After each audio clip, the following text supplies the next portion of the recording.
Papua Barat gelar latihan search dan rescue di wilayah Provinsi Papua Barat untuk mitigasi atau tanggap darurat bencana.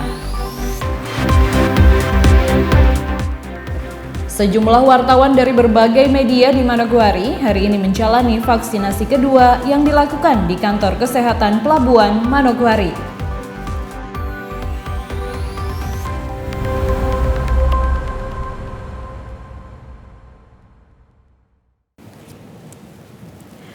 Salam jumpa pemirsa, senang sekali saya Esti Ika dapat kembali menjumpai Anda dalam program berita Papua Barat hari ini. Sejumlah informasi di Papua Barat akan kami hadirkan untuk Anda.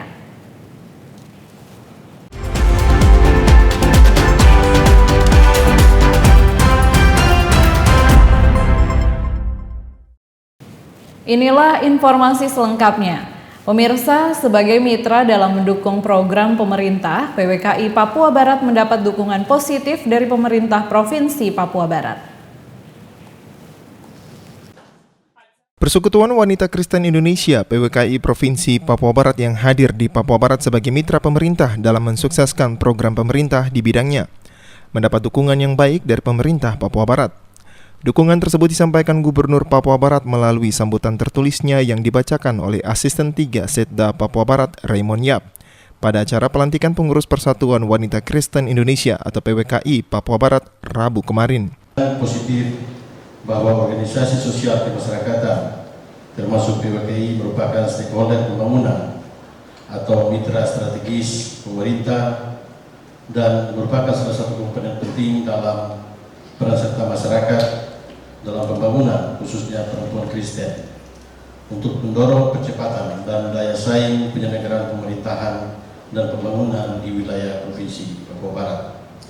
Oleh karena itu, pemerintah senantiasa berupaya membangun hubungan yang konstruktif dan produktif dengan berbagai elemen masyarakat, termasuk organisasi kemasyarakatan perempuan seperti PWKI dan organisasi perempuan lainnya. Kepada pengurus DPD PWKI yang baru saja dilantik, Gubernur melalui sambutan tertulisnya menyampaikan agar siap untuk menjalankan tugas yang diberikan dan tanggung jawab dengan baik demi memajukan perempuan Kristen ke depan. DPD PWKI Papua Barat diharapkan mampu menjalankan tugas dan fungsinya serta meningkatkan kinerja sesuai dengan amanat anggaran dasar dan anggaran rumah tangga, serta mampu menjadikan PWKI sebagai organisasi perempuan yang religius, produktif, dan mandiri dalam pengembangan pelayanan di Papua Barat dengan saling bekerja sama dan saling menghargai.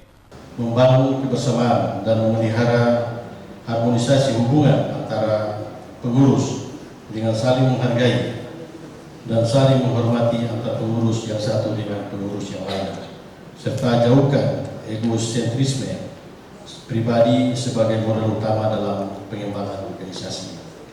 Kedua, menyelenggarakan organisasi DPD PWKI Provinsi Papua Barat ini berdasarkan aturan organisasi dan prinsip-prinsip firman Allah yang berlandaskan kasih kepada Tuhan, kasih kepada sesama dan lingkungan di sekitarnya.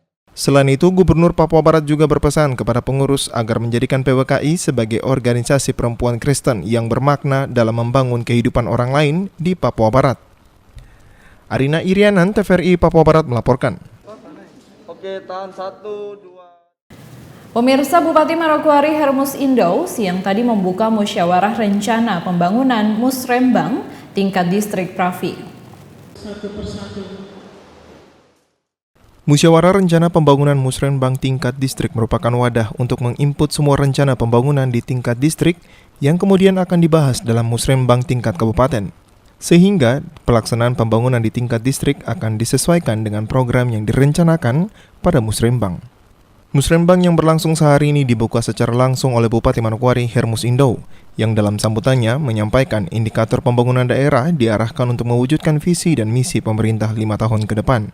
Musrembang tingkat distrik diharuskan untuk menggali potensi daerah, permasalahan serta aspirasi masyarakat yang dibahas di dalamnya, karena masyarakatlah yang mengetahui masalah di daerah. Seperti halnya kondisi kehidupan masyarakat yang masih berlangsung di tengah pandemi COVID-19. Sehingga program yang akan disusun pun harus diprioritaskan pada masalah penanganan COVID-19 dan pemulihan ekonomi. Masa pandemi ini, perkembangan indikator aspek ekonomi tadi Untuk prioritas pembangunan pada tahun 2022 yaitu penanganan COVID-19 dan pemulihan ekonomi daerah hingga mampu menjadi perhatian bersama untuk dilaksanakan adalah satu, penguatan sistem kesehatan daerah dalam rangka penanggulangan penyakit menular maupun tidak menular serta penurunan angka stunting 2. Penguatan usaha menengah, kecil dan mikro atau UMKM, penguatan sumber pangan lokal serta penguatan infrastruktur yang mendukung pertumbuhan ekonomi daerah. Selain itu, sesuai Peraturan Menteri Dalam Negeri Nomor 54 Tahun 2010 tentang pelaksanaan Peraturan Pemerintah Nomor 8 Tahun 2008 tentang tahapan perencanaan pembangunan daerah, bahwa daerah yang belum mempunyai RPJMD dalam penyusunan RKPD, maka RPJMD digunakan sebagai pedoman pembangunan jangka panjang yang diorientasikan pada bidang prioritas. Pelaksanaan RPJMD tahap kedua, RPJMD diarahkan pada rencana pembangunan jangka panjang dalam tahun 2006-2025 dengan orientasinya diarahkan pada pemberdayaan ekonomi kerakyatan, pengembangan sumber daya manusia, dan mewujudkan stabilitas daerah yang sehat dan dinamis, implementasi nilai-nilai budaya dalam pembangunan, pemanfaatan dan pengembangan iklim.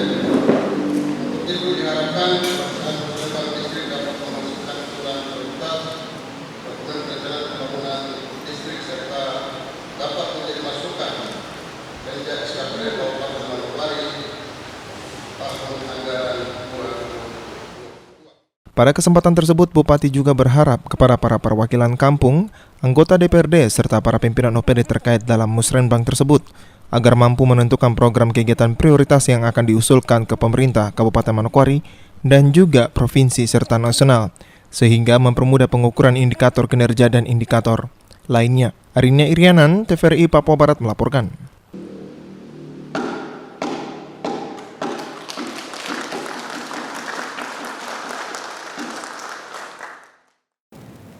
Polda Papua Barat gelar latihan search dan rescue di wilayah Provinsi Papua Barat untuk mitigasi atau tanggap darurat bencana.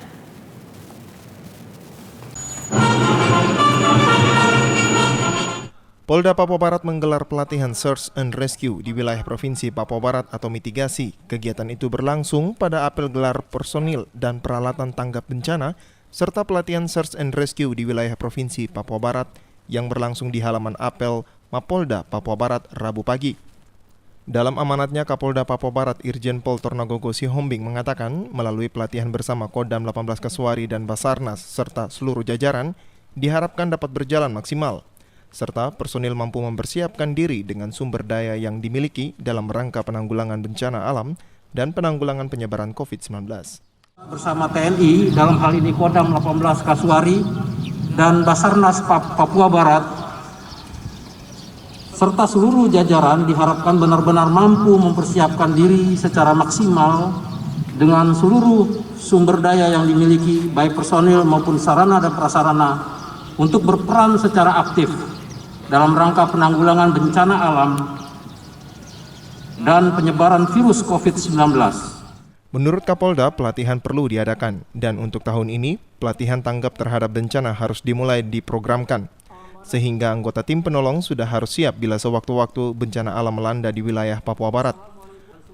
Kapolda Papua Barat juga mengatakan dengan latihan ini akan bisa meminimalisir jatuhnya korban jiwa. Bencana alam dalam hal ini gempa itu dapat berkekuatan yang besar, kita mendadak dan kita tidak mampu untuk menangani masalah itu. Untuk itu kita perlu latihan.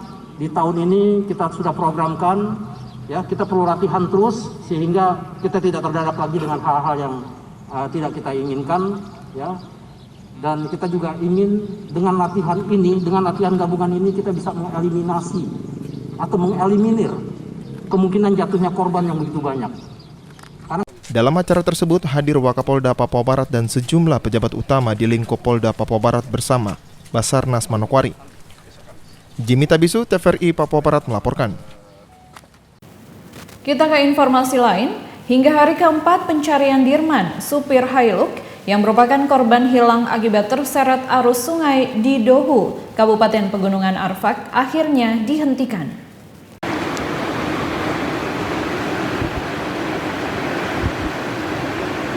Tim SAR bekerja keras dengan menyusuri sungai di Dohu, Kabupaten Pegunungan Arfak untuk melakukan pencarian terhadap Dirman, supir Hilux yang hilang terseret arus. Pasalnya hingga memasuki hari keempat tidak ada tanda-tanda keberadaan korban. Bahkan, tim bekerja ekstra dengan melakukan penyisiran hingga ke bantaran sungai dengan arus yang sangat deras dan beberapa kali harus memanjat tebing bebatuan yang curam. Dihentikannya pencarian terhadap korban dikarenakan kondisi cuaca yang tidak bersahabat, serta kondisi arus sungai yang masih terasa sangat deras. Namun, tim gabungan tetap melakukan pantauan di sekitar lokasi kejadian. Terhentinya proses pencarian korban hilang oleh tim SAR Manokwari sudah dikoordinasikan dengan pihak keluarga.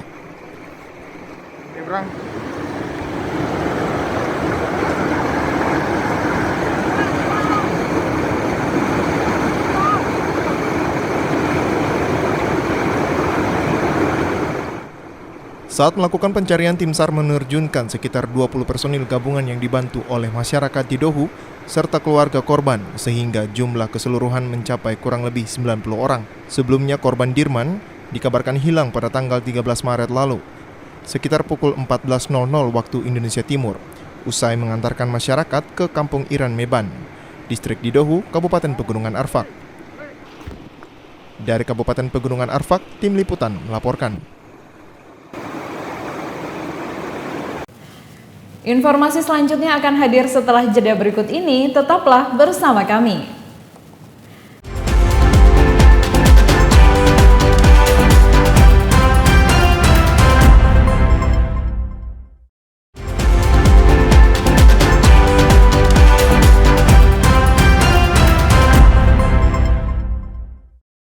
Terima kasih Anda masih bersama kami. Pemirsa, Lembaga Pemasyarakatan Lapas Kelas 2B Manokwari mulai mengedepankan transparansi di lingkungan lapas di Kampung Ambon.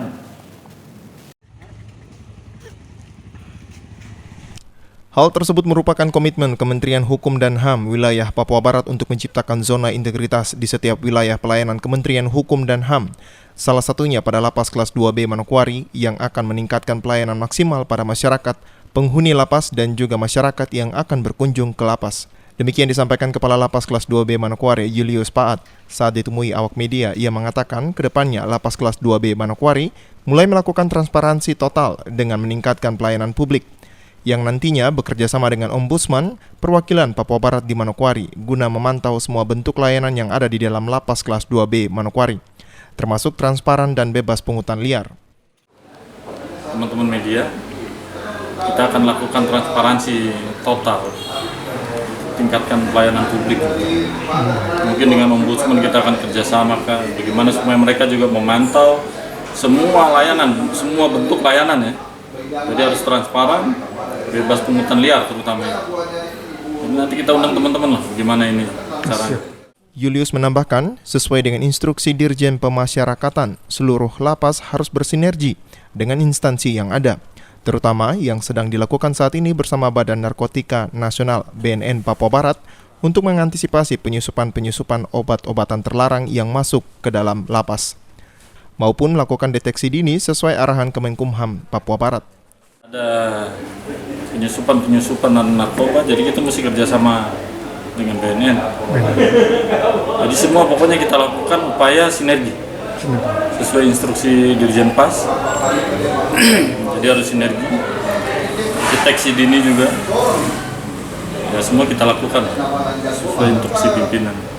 Dengan adanya komitmen yang menciptakan zona integritas di wilayah Lapas Kelas 2B Manokwari yang bebas dari pungli dan juga peningkatan pelayanan publik yang lebih baik. Jimmy Tabisu, TVRI Papua Barat melaporkan. Informasi lain, sejumlah wartawan dari berbagai media di Manokwari hari ini menjalani vaksinasi kedua yang dilakukan di Kantor Kesehatan Pelabuhan Provinsi Papua Barat.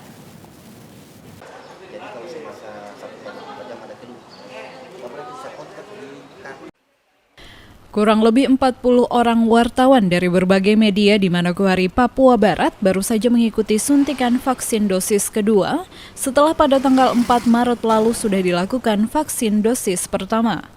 Program vaksinasi yang diikuti oleh puluhan wartawan di Manokwari kali ini difasilitasi oleh PWI Papua Barat yang berkoordinasi dengan Dinas Kesehatan Papua Barat. Vaksin ini kami setelah mendengar informasi dari pusat sesuai dengan arahan Pak Presiden bahwa untuk gelombang kedua diprioritaskan untuk wartawan.